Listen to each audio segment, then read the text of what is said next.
que foi mais perverso aos olhos do Senhor do que todos os que foram antes dele.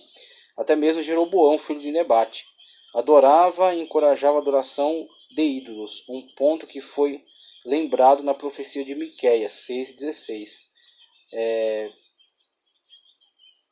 A má influência dessa dinastia afetou até mesmo o reino do sul. Acasias de Judá era filho de Atalia, neta de Onri. Veja só a influência que se estende aí para o reino do sul. Atalia, neta de Onri. Sob a influência da mãe, ele também fez o que era mal aos olhos do Senhor. Finalmente Onri morreu, seu filho Acabe sucedeu no trono de Israel. Primeiro livro dos Reis, 16, 28 ao 30. Essa dinastia durou 50 anos, a dinastia de Onri, Acabe e Jorão. Ela se estende ao longo de 50 anos.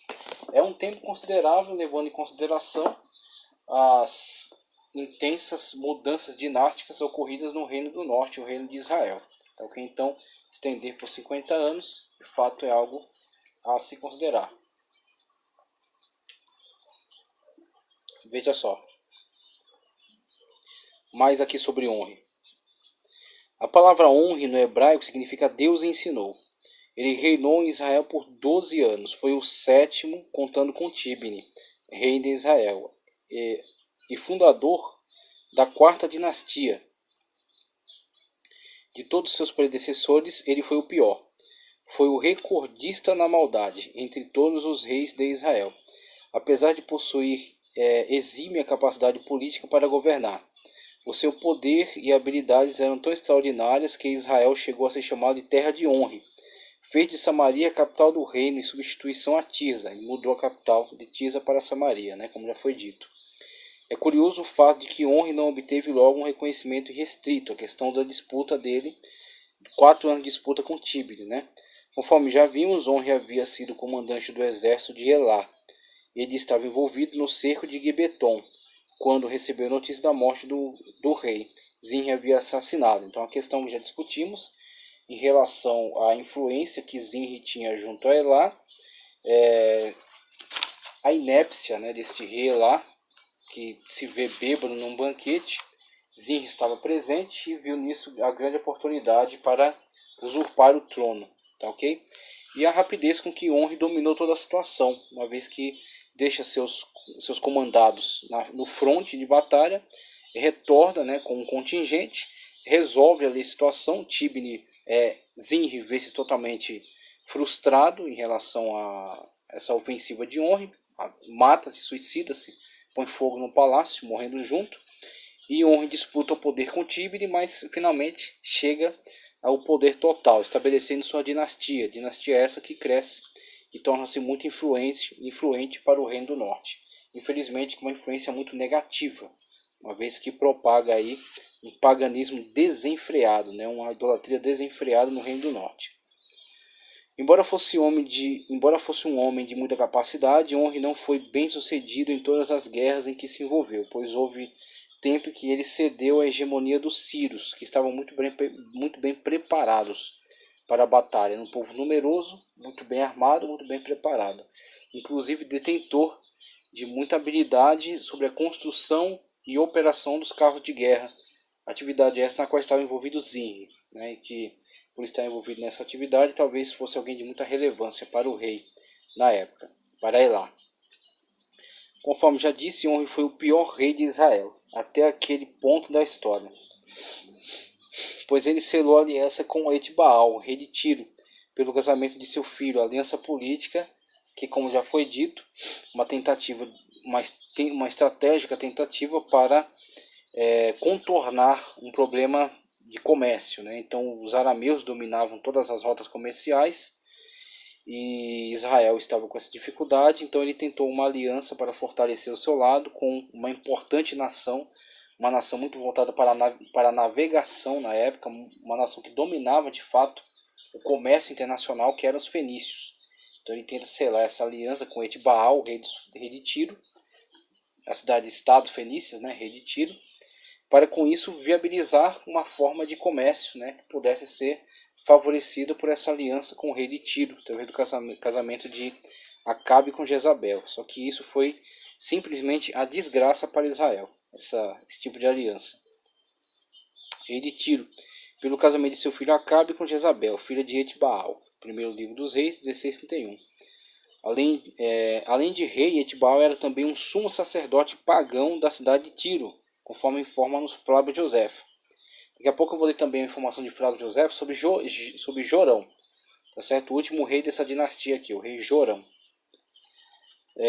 Vamos ver, Flávio Josefo. Comercialmente falando, a aliança foi mutuamente vantajosa. Tiro estava no auge de sua expansão colonial, sendo Tiro parcialmente dependente da importação de víveres.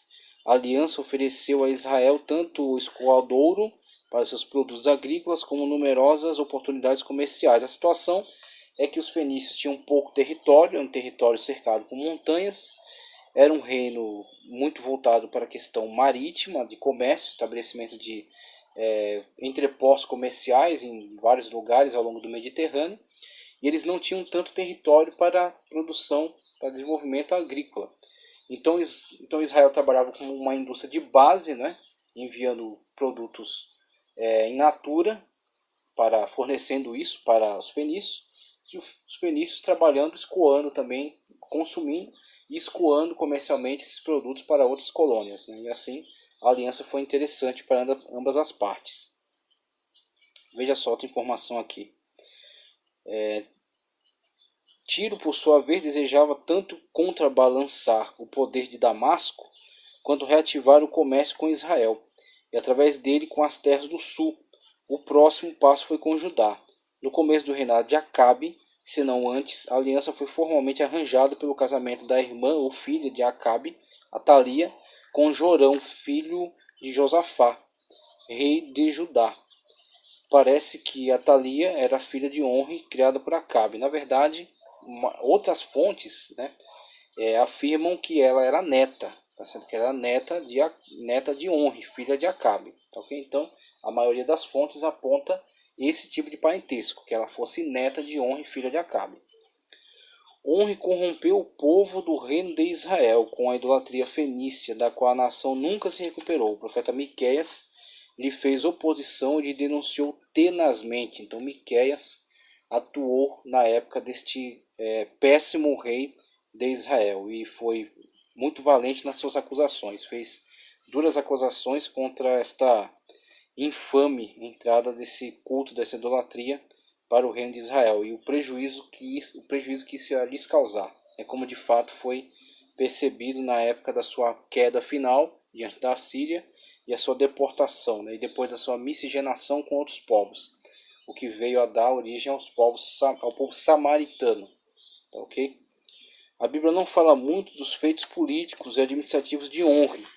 Ela se ocupa mais em falar dos seus atos religiosos.